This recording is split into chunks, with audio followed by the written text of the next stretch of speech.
The Bhagavad Gita is one of the greatest books of knowledge and wisdom regarding human life ever written.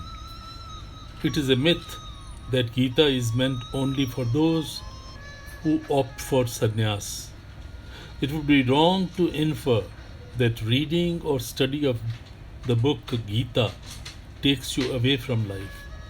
The fact is that every reading of the book gives you greater insight into various facets of life, particularly the importance of the duty. The book comprises the dialogue between Lord Krishna and Arjun. It takes place at a most inopportune yet strangely befitting time, that is, right when the two armies of Kauravas and Pandavas are at the battlefield of Kurukshetra ready to fight.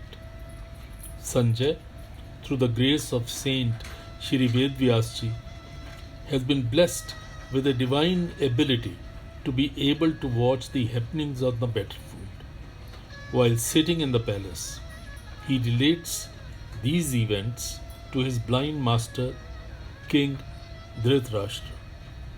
The prime subject of Bhagavad Gita emphasizes the need for all human beings to perform their duty. It becomes explicit that the greatest happiness one can find is experienced through the successful performance of duty. Action has been considered as that which no mortal can or should ever avoid. Those who, out of laziness or sheer habitual procrastination, get into the vicious cycle of physical inaction are the worst sufferers. They may not be physically carrying out any work, but their mind continues to do so. The mind, when a person is awake, cannot be idle. It doesn't even remain idle even when we sleep, albeit we may not be aware of the mind's actions during the state. It keeps on thinking, working on one matter or the other. The more you shirk your work and remain idle, the more the mind gets restive. The heightened activity does not bring any benefit and only adds to the confusion of the mind and inertia to the body. Such a person's mind tends to breed the various negative emotions, fear, jealousy, and greed. The list goes on. Undoubtedly, these base emotions bring misery and sufferance to the bearer. It is only successful performance of your duty that brings you real happiness. Your duty may vary from significant or extremely important mission to simple, mundane, and unenviable tasks. All the duties must be performed with the same diligence. Thus, whilst a ruler or an administrator must carry out his assigned duty to the best of his ability, the menial worker also must put in his very best into the work that he does.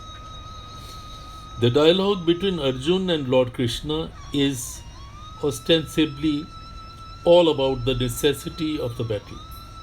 However, while explaining the importance of this battle, Lord Krishna goes on to expound the principles that classify all human desires, emotions, and actions. The underlying thought regarding life that enables itself is that soul of an individual is neither born nor does it ever die. It emanates from the eternal Almighty, goes through various cycles, and through good deeds returns to the original. And it becomes one with the everlasting, omnipresent Lord the Almighty. Since we come to this world for but a temporary period, we should harbor no worldly attachments. The world, as we see, as we feel, as we experience, including all its worldly objects, is one great Maya or an illusion. This is the creation of God, Lord the Almighty. There is, therefore, no place for any personal ego. Nothing really belongs to anyone. All objects are different manifestations of the vast cosmic energy which keeps on changing, form and position.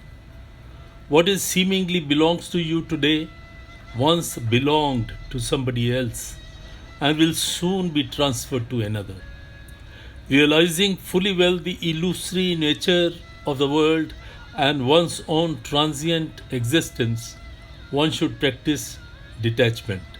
This means that you remain in the present. You take routine actions, carry out all your duties towards your family, community, or state. However, you do not get emotionally attached to any person, object, or position. This is the only path to salvation. This is indeed the best way to live life in its full significance. The contentment experienced by a person who practices the principle of detachment is far greater than the one experienced by a person who gets involved in trivial, momentary pleasures or keeps on harboring wild thoughts. So, this in short is the message that Lord Krishna gives to Arjun. In fact, he explains to him in such a manner that Arjun starts understanding the importance of duty and realize his significance.